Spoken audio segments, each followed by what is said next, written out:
안녕하세요. 조명을 좀 켜겠습니다. 안녕하세요. 저는 이름이 뭐였더라? 채널 이름을 아직 안 정했는데 지금 생각하고 있는 거는 포카TV라고 하고 있어요. 제가 원래 사용하는 닉네임에 카를 붙여서 포카라고 설정을 했는데 이제 앞으로 포카TV로 만나보도록 하겠습니다. 제가 오늘 가지고 온 차량은 제가 이번 연도에 차를 벌써 5대나 탔어요. 5대는 나중에 한 번에 설명해 드릴 건데, 제가 뭐 카푸어는 아니지만 그래도 차를 좋아하는 사람으로서 차를 가져오게 되면서 느끼는 점이라든지 수리했던 이력, 그리고 오래된 차들에 대한 관리들, 이런 것도 좀 알려드리고 차도 소개해드리고, 제가 이제 차를 하나하나 꾸며가는 과정들과 필요한 제품들, 뭐 그런 거 아는 지식이 있으면은 제가 차를 좋아해서 조금은 같이 전달을 해보고자 한번 시작을 했습니다. 지금 오늘 보여드린 차량은 앞에서 인트로에서 보셨듯이 이거는 987 박스터라는 차량이에요. 이거는 이제 컨버터블 차량이어서 이제 사람들이 되게 멋있고 비싼 차로 되게 오해를 많이 하시는데, 이게 아는 사람들은 알겠지만 가격대가 그렇게 비싸지 않은 차량입니다. 제가 이걸 가져온 가장 큰 마음에 드는 부분은 바로 키로수거든요. 제가 키로수를 보여드릴게요. 키로수를 보여드리면은 지금 현재 78,773이에요. 이게 05년식인데도 불구하고 7만대의 키로수를 가지고 있는 차량은 정말 찾아보기가 힘들어요. 이게 뭐 엔카 매물을 통해서 저는 처음에 봤는데, 엔카 아니고 차차차입니다. 현재 이 차량은 2.7 모델이에요. 3.4 모델을 원하는 저인데, 이 차량이 다 실내 베이지 시트예요. 인트로에서 보셨듯이 베이지 시트의 포르쉐를 너무 갖고 싶어서 처음에 파나메라를 보다가 이 차량을 보고 나서 바로 한 달을 기다려서 가져오게 됐습니다. 이 차량의 가장 메리트 있는 부분이 베이지 시트에 컨버터블, 거기에 이 스포츠 핸들까지 되어 있다는 거죠. 이게 가장 마음에 드는 점이고, 일단 디스플레이가 있어요. 하지만 디스플레이가 되지만 후방은 없다는 거. 보통 포르쉐는 보통 후방이 예전 연식에는 없는 걸로 알고 있어요. 제가 981 카이맨을 탔을 때도 없어서 카플레이를 설치하려다가 금방 차량을 또 질려가지고 판매하는 바람에 이렇게 돼 있고요. 방석은 검정색인데, 원래 다 베이지 시트입니다. 지금 원래 차량이 밝을 때 보여드려야 했는데 제가 시간이 없어서 이렇게 저녁에 한번 찍어보고 있습니다. 차량 설명을 해드리자면은 크게 설명할 건 없어요. 이게 2.7 모델에 옵션이 별로 없거든요. 여기에 원래 크로노가 들어가 있어야 이제 스포츠 플러스 모드도 되고, 뭐 가변배기도 있고, 서스 조절하는 것도 있고 한데, 이 기본 차량이고 연식이 오래됐기 때문에 그런 기능은 없습니다. 단지 기능을 찾아보자면은 제가 라이트를 좀 비춰볼게요. 이렇게 보시면은 안에도 이렇게 새까매요. 오래된 차여서. 기능을 보자면은 이쪽에 원래 스포일러가 올라가는 버튼이 하나 있죠. 이 스포일러 올라가는 버튼을 눌러주면은 스포일러가 올라가요. 그리고 그 옆에 원래 스포츠 플러스 모드나 스포츠 모드가 있어야 되는데, 이 차량은 2.7에 스포츠 플러스 모델이 없는 그런 옵션이 되어 있는 차량이어서 이런 버튼이 지금 되어 있질 않습니다. 이게 지금 모니터는 되어 있지만 그 후방이라든지 뭐 이런 건 전혀 되지 않아요. 여기에 뭐 유심을 꽂으면은 전화통화를 할 수 있다는데, 요새 뭐 유심 꽂아서 하기에는 좀 그렇고 저는 뭐 보통 사용을 하지 않습니다. 이 차량은 연식이 오래됐기 때문에 또 블루투스도 되지도 않아요. 블루투스는 다음번에 소개해 드릴 건데, 제가 여러가지 구형차들을 타다 보니까 블루투스 연동하는 그런 카팩을 많이 제가 알고 있어요. 그래서 그것도 다음번에 한번 소개해 드리겠습니다. 기능은 별거 없고, 역시 박스터 하면은, 박스터나 포르쉐는 이 컵홀더가 제일 매력적인 포인트죠. 이게 좀 위험하긴 한데 잘 부셔진다고 해서 이렇게 나오고, 이쪽에도 이렇게 눌러주면은 컵홀더가 나와요. 이거를 조수석에 뭐 여자친구나 와이프분께서 이제 내리다가 쳐버리면 바로 부러지거든요. 이거 정말 조심해야 돼서 저는 어지간하면 쓰지 말라고 합니다. 단점은 이제 컵홀더 쓸 데가 없다는 거. 보통 여기다 쓰라고 하고 이걸 늘렸다가 줄였다가 컵 사이즈에 따라서 맞춰서 할 수 있습니다. 이렇게 넣어주시면 되시고, 여기는 똑같습니다. 글러브 박스도 뭐 별건 없어요. 자, 이렇게 되어 있고, 이 스포츠 핸들은 따로 구매하게 되면은 중고로 했을 때 100에서 150만원 정도로 알고 있어요. 근데 거의 판매하시는 분이 없더라고요. 이 스포츠 핸들을 원하는 사람도 많고, 981 기본 모델에는 이 스포츠 핸들 자체가 없어요. 근데 987에 이게 지금 끼워져 있다는 것 자체가 굉장히 큰 메리트라고 생각했고, 또 이게 또 신형인 척 할 수 있는 그런 큰 포인트라고 할 수 있죠. 남들이 보면 다 신형인 줄 압니다. 하지만 가장 단점인 부분은 역시나 앞태의 그 눈이 이제 동그랗다는 거. 좀 보여드릴게요. 내려서 이렇게 보시면은 신형과는 다르게 눈이 약간 동그래요. 좀 더 개구리 같다고 해야 되나? 아마 좀 포르쉐를 좋아하시는 분들이라면은 충분히 눈치채셨을 겁니다. 그 부분이 있고, 이렇게 가다 보면은 뒤쪽이 약간은 쉐입이 못생겼어요. 굴곡이 이렇게 완만하게 떨어지는 게 아니고 약간 훅 떨어지는 그런 감성이어가지고 약간 아쉽지만 괜찮습니다. 지금 스포일러는 제가 열어놓고 다녀요. 이게 굴곡 자체가 약간 제가 좋아하는 굴곡이 아니어서 스포일러라도 좀 튀어나와가지고 그 굴곡을 방해하는 느낌으로, 약간 그런 느낌으로 이제 달고 다니고요. 이것도 신형으로 바꾸고 싶은데 지금 알리에서 알아보고 있는 중이고, 제가 가장 또 마음에 드는 포인트는 바로 이 번호, 이 1111 포커 번호. 차 이름도 12라고 지어줬습니다. 엘리네어 사인서, 이런 느낌으로 지어줘서 엄청 메리트가 있는 차량이죠. 2천만원대에 구할 수 있는 이런 말도 안 되게 좋은 차량. 연식에 비해 지금 이제 도장도 너무 깔끔하고요. 박스터는 알다시피 트렁크가 두 개예요. 이쪽에서 열어주고 열어주면 트렁크가 두 개가 나옵니다.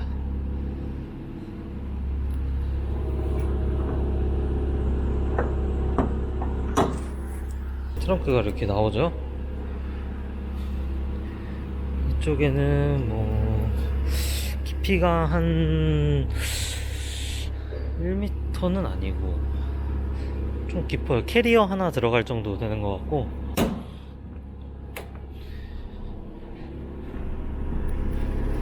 뒤쪽 트렁크를 보면은 원래 스포일러를 이제 내려놓고 해야 되는데 뭐가 짐이 많습니다. 이쪽에 등이 깨져서 차 구매할 때 등 깨진 부분을 했고요. 트렁크 요정도, 여기도 뭐 캐리어 작은 거 하나 정도 들어갈 것 같긴 한데,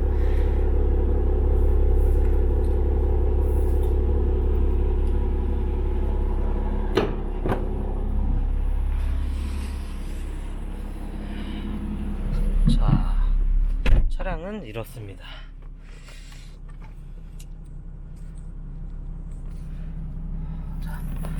딱히 이제 소개해드릴 부분은 없어요. 이제 컨버터블로 차량의 뚜껑이 열린다는 거, 뚜껑 열리는 것도 이제 한번 보여드릴 건데, 약간 반자동이에요. 자동은 자동인데 반수동. 머스탱 타보신 분들은 알 수도 있는데, 처음에 이제 열어줘야지 문이 열리는 시스템이어가지고, 이거는 좀 밝을 때 보여드리면 좋은데 나중에 원하시는 분들이 있다면 밝을 때 한번 더 찍어보도록 하겠습니다. 더 설명드릴 부분은 딱히 없는 것 같아요. 이게 단점이 허리가 아프다는 거, 그리고 제가 키가 작은 편이에요. 170 초중반 정도 되는데, 이게 키 큰 사람들한테는 무릎이 튀어나와가지고 안으로 깊숙이 넣지를 못해요. 차량이 너무 쬐끔해가지고 실내가 말도 안 되게 쬐끔합니다. 그래서 저는 여자친구랑 둘이 타기 때문에 굉장히 만족하고 있지만, 키가 큰 분들이시라면은 약간 힘들 수도 있다는 거. 하지만 이게 엔진 자체가 미드십 엔진이어가지고 차량 무게중심이 보통 앞에 쏠려 있으면은 코너링이 좋지 않은데, 뒤쪽에 이제 엉덩이 아래쪽에 엔진이 있기 때문에 엄청나게 그 그 코너링 돌 때 기분이 좋아요. 하지만 저는 쫄보여가지고 빨리 달리지를 않습니다. 그래가지고 천천히 다녀서 크게 의미는 없지만 저는 하차충이기 때문에 이 박스터를 타고 다니고, 다들 제가 부자인 줄 알아요. 이게 뭐 제가 돈을 많이 버는 사람도 아니고 돈도 없는데 이런 차 탄다고 사람들이 돈 많이 벌었다, 성공했다 하시는데 크게 그렇지 않습니다. 이게 현실 가능한 스포츠카, 직장인들도 구매할 수 있는, 저는 직장인 아니고 자영업자지만 돈을 그렇게 많이 벌지 않아요. 그래도 이 차를 가지고 다닐 수 있고 유지할 수 있고, 이게 뭐 유지 비용도 얼마 나오지도 않고 오래된 연식이라 차량 가격도 낮아서 보험비도 세지도 않고, 이게 다만 수입차에 걱정하시는 분들이 있는데, 키로수 높고 뭐 잔고장이 많고 이런 거는 사실 자기가 잘 보고 가져와야 돼요. 저는 아직도 가져온 차가 뭐 타본 차가 6대 7대는 되는데 다 중고였는데 한 번도 크게 고장나거나 뭐 이상이 있는 차를 가져와 본 적이 없어요. 그만큼 꼼꼼하게 보고 체크하고, 모르시면은 업체를 통해서 이제 체크해서 차를 가져와서 뭐 관리를 하는 방식이 저는 조금 더 안전하다고 생각을 합니다. 일단은 제 차량은 이렇게 소개해드리고, 마지막으로 컨버터블 올라가는 거, 옆에 차량 이제 컨버터블 올라가는 거 안쪽에서 어떻게 올라가는지 한번 보여드리고 처음 영상은 마무리 하도록 하겠습니다. 너무 처음부터 이렇게 다 설명해드리기에는 약간 애매한 부분도 있고 차량을 딱히 보여드릴 부분이 없네요. 제가 이제 앞으로 이 차량을 가지고 어떤 식으로 꾸며 나가고 어떤 식으로 관리하는지 보여드리고 싶고요. 이미 가져와서 제가 벌써 열선이 되질 않는 거를 고치고, 또 라이트 등 이제 경고등이 뜬 게 있는데 그것도 고치는 과정을 제가 찍지를 못했어요. 이걸 시작할 거라는 생각을 못해서. 근데 되게 간단했고, 총 비용은 스피젠 모터스에서 88,000원 부가세 포함, 그리고 집 앞에 오렌지 모터스에서 등 가는데 2만원, 그래서 뭐 10만원 밖에 들지 않았습니다. 그리고 8만이 되면은 엔진 오일이랑 미션 오일이랑 디퍼 오일을 갈아주려고 예정 중인데 아직 78,700이어서 내년 초나 뭐 빠르면 이번 연도 말이나 그쯤에 한번 갈아주지 않을까 싶은 생각이 듭니다. 그러면은 일단 탑 여는 거 한번 보여드리고 이번 영상은 마무리 하도록 하겠습니다. 궁금한 점, 이 차량을 얼마에 구하고 어떻게 싸게 사고 하는 방법은 또 다음 영상에서 또 만나볼 수 있게 조금 준비해 볼까 하고요. 저는 보통 구매 방법이 있고 많이 구매를 해봤고, 딜러는 해보지 않았지만 딜러의 마음을 많이 이해하고 어떤 식으로 구매하는 게 가장 안전한지에 대해서 제 나름의 노하우가 있어서 그런 것들도 알려드릴 수 있도록 한번 준비해 보도록 하겠습니다. 그럼 탑 오픈하는 거 보고 한번 끝내시죠. 탑 오픈하는 버튼은 이쪽에 있습니다. 차량을 이쪽에 보시면은 버튼이 이렇게 쬐끄만 게 하나 있어요. 이 버튼을 쭉 앞으로 누르면은, 아래쪽으로 누르면은 열리고, 닫히고, 뒤쪽으로 열면은 뒤로 제껴지니까 열리겠죠. 근데 이걸 누른다고 지금 되지 않아요. 아무리 올리고 내리고 되지 않아. 왜냐면 락이 걸려 있거든요. 그 락이라고 하면은 여기에 프레스라는 버튼이 있는데 이 프레스 버튼을 눌러줘야 돼요. 제가 한번 보여드릴게요. 라이트를 켜놓고 프레스 누르는 거니까 눌러줍니다. 누르는 순간 변동이 없네요. 누르고 일단 이거 닫아 놓겠습니다. 누르고 이거를 제끼는 순간 이제 양쪽에 윈도우가 열려요. 소리가 들릴 거예요. 한번 보여드릴게요. 네, 이렇게 열렸다 닫힙니다. 이렇게 보통 열리는 게 맞아요. 이렇게 끝까지 열어주면은 열려요. 버튼을 못 잡네. 버튼을 눌러주면은 이제 열리는 걸 보여드릴게요. 뒤에서 먼저 열리고, 뒤에서 열리는 게 안 보이네.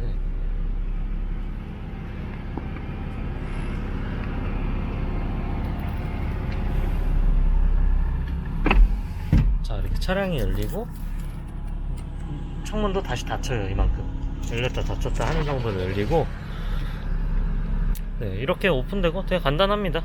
닫는 것도 한번 보여드릴게요. 닫는 것도 버튼을 이제 여기 버튼을 또 쭉 내려줘요. 쭉 내려주면 창문이 또 반쯤 열렸다가 저절로 이제 탑이 닫힙니다. 닫혀요. 반자동입니다. 이렇게 끝까지 닫혔다 하면은 이제 요 프레스 버튼을 먼저 눌러주고, 그러면은 창문이 또 닫힙니다. 창문이 아예 끝까지 닫혀 소리가 나면은 이제 요거를 밀어서 껴주면 끝. 이렇게 되면은 탑이 닫혔어요. 간단합니다. 자동으로 닫힐 수 있는 점이 굉장히 좋은 것 같고요. 보통 잘 안 닫혔다고 하면은 이쪽에 경고등이 들어오기 때문에 그거 확인하시면서 꼭 확인하시면서 하시는 게 좋고, 이 차량의 단점은 사이드가 자동으로 닫히질 않는다. 아직 수동으로 손으로 닫아본 적도 없어요. 아마 안 닫히는 것 같아요. 그리고 한 가지 더 단점은 이제 차량 끄고 보여드릴 건데, 시동을 꺼보겠습니다. 한 가지 더 단점은 차량 키가 구형이다. 차량 키가 987부터는 구형이에요. 981은 신형인데 이게 참 아쉽더라고요. 제가 신형 키를 가지고 다니다가 이제 구형 키를 가지게 되니까 되게 좀 아쉽고, 그런데 결국에 차 탈 때 누가 차 키 보여줍니까? 차 키 보여줄 것 같으면 신형 키로 페이크 신형 키를 가지고 다녀야죠. 여튼 여기 왼쪽에 꽂아가지고 시동을 돌리는 방식인데, 방식은 똑같지만 차 키 모양은 다르다. 하지만 안 보여주면 된다. 신형인 척 하고 싶다면.